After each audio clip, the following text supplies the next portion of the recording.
மாமல்லபுரம் தனியார் சிற்பக்கூடத்தில் பதுக்கி வைக்கப்பட்டிருந்த பல கோடி ரூபாய் மதிப்பிலான 8 உலோக சிலைகள் பறிமுதல் செய்யப்பட்டு உள்ளது. தற்போதைய செய்தியாக பார்த்துக் கொண்டிருக்கிறோம். விவரங்களை செய்தியாளர் ராகவேந்தர் வழங்க கேட்கலாம். ராகவேந்தர், விவரங்களை பகிர்ந்துக்கங்க. கடந்த 2014ஆம் ஆண்டு பதிவு செய்யப்பட்ட ஒரு வழக்கு தொடர்பாக திருச்சி சரக சிலை கடத்தல் தடுப்பு பிரிவு காவல் ஆய்வாளர் இந்திரா தலைமையிலான போலீசார் மாமல்லபுரம் குச்சிக்காடு பகுதியில் இருக்கக்கூடிய சதன் ஆர்ட் என்ற ஒரு நிறுவனத்தில் அதன் உரிமையாளர் இருக்கக்கூடிய லட்சுமி நரசனை கைது செய்தனர். அப்போது அவரது குடோனில் உரிய ஆவணங்களின்றி பதுக்கி வைத்திருந்த அருணாச்சலேஸ்வரர், கேரளா விஷ்ணு, ஐயனார், புத்தர் தவழும் கிருஷ்ணர் மற்றும் தவழும் கிருஷ்ணர், நடனமாடும் கிருஷ்ணர் என 8 உலோக சிலைகள் போலீசார் பறிமுதல் செய்தனர்.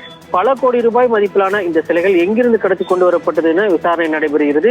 கைது செய்யப்பட்ட லட்சுமி நரசிம்மன் மறைந்த சர்வதேச சிலை கடத்தல் மன்னர் தீனதயாளன் கூட்டாளி எனவும் போலீசார் தெரிவித்தனர். சிலை கடத்தல் பதுக்கல் தொடர்பாக இவர் மீது பல்வேறு வழக்குகள் நிலுவையில் இருப்பதாகவும் போலீசார் தெரிவித்திருக்கிறார். இது தொடர்பான விசாரணை துரிதப்படுத்தப்பட்டு விசாரணையாக நடத்தப்பட்டு வருவதாகவும் தற்போது சிலை கடத்தல் தடுப்பு பிரிவு போலீசார் தரப்பில் தெரிவிக்கப்பட்டிருக்கு.